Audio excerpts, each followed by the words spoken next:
Hello everyone and welcome to Monday's edition of the vlog. Hope you had a fantastic weekend. Been flat out as always, and I always say it because I'm always busy. So I've got a couple of projects in the works that are quite hush-hush. There's only a few people that actually know about these projects.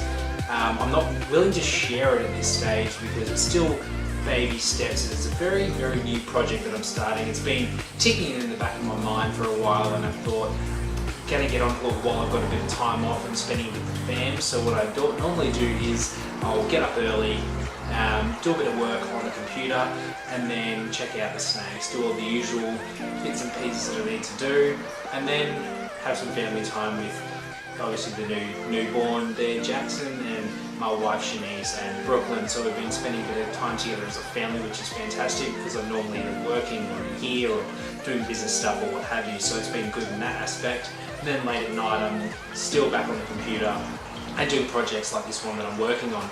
But for this vlog, I did say that I was going to talk about genetics, so we'll start off with Maggie, the Axanthic black-headed python, and we'll go from there, and I'll explain a few other different things. I touched on it earlier on in the vlogs when I first started, so we'll touch on it again in a bit more detail.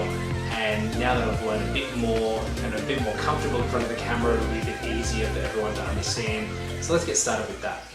So here we have Maggie, and she is, of course, the Axanthic black-headed python.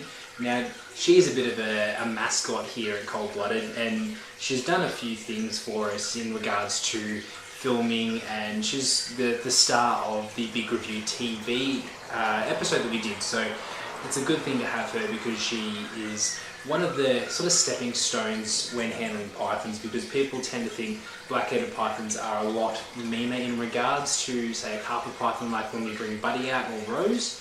But she's a sweetheart and I love her to bits. Now, an Axanthic carpet python and an Axanthic black-headed python have the similar genetics, and that is that they lack the yellow pigment in the skin or the scales, and they're often called xanthophores. And xanthophores is basically just yellow pigmentation in the scales or skin, and that's a predominant feature there. And she's lacking that, which is an amazing thing because they go these silver, brown and white type. So it's amazing when they're hatchlings. They come out and they're almost like a black and white python.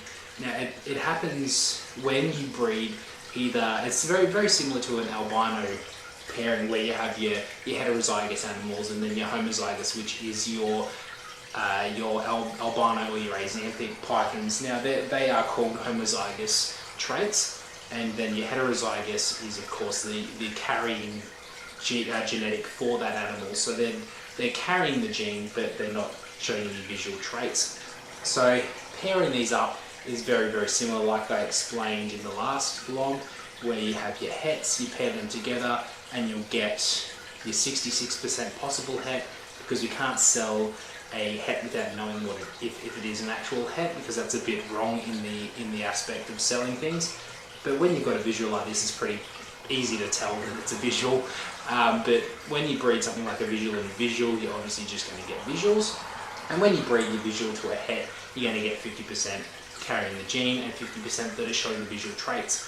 So there's a few little things there, and that's pretty much the basics in the genetics for all these pythons. Now, black-headed pythons, there is an albino specimen around Australia. I'm not too sure where, but it is available, and not to purchase as such because there's still a lot of work to be done. Nobody actually knows. I think there's only a handful of people that know where the actual python is and if it still is in existence. But there's a few things going around that you think, all right, we push it a bit more and it'll get more involvement in the genetic trait anyway. And I could babble on about it all day because I'm just so memorized by her. But if you want to learn any more about it, I actually do have on the website cold-blooded exoticpetsupplies.com. There is a little section there for genetics where it actually gives you a bit of a breakdown of all the different genetics that are out there, a bit of a rundown of what they are, like your tyrosine positive, your negatives, your albinos, Axanthic, and a few other little traits in there as well, like your hypo, melanistic, all that sort of stuff. And then a bit further in I might add in some stuff like the blue tongue traits, how you've got your lavas and your snows and all that sort of stuff. So it's when you start getting into your double and triple combinations where it starts to get a bit more complicated. So I'm slowly learning about that sort of stuff.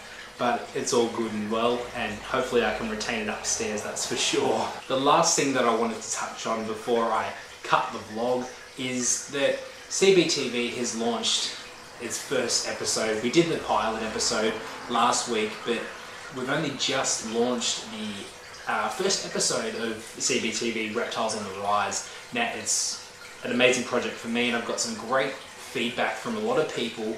And make sure you keep dropping the feedback, whether it's good, whether it's not. It's all going to help me in progressing CBTV where it needs to be.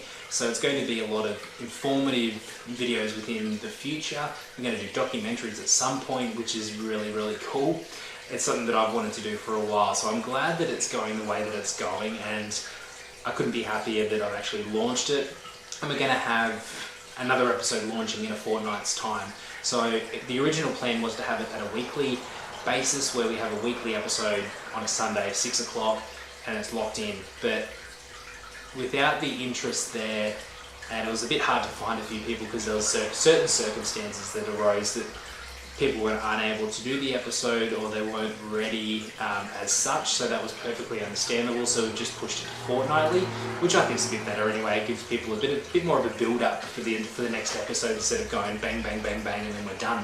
So it'll be good to see the next few episodes, because we've got Luke's Reptile Kingdom coming up, Ironbark Aussie Pets, Reptile Rehab Queensland, Snake Catcher Noosa, which we're filming on Saturday, so that's going to be an amazing experience there, getting up close with some Malappers. So there's a few things going on, so definitely check out CBTV Australia's channel and hit that subscribe button for me like you've been doing on my channel. We're at 400 now, which is amazing, so thank you very much for that. But I'm going to go ahead and cut it here, get back to some project work inside, and don't forget to subscribe to the channel. Keep smashing that notification bell, smashing that subscribe button for me. Have a fantastic week, and I'll see you on Thursday.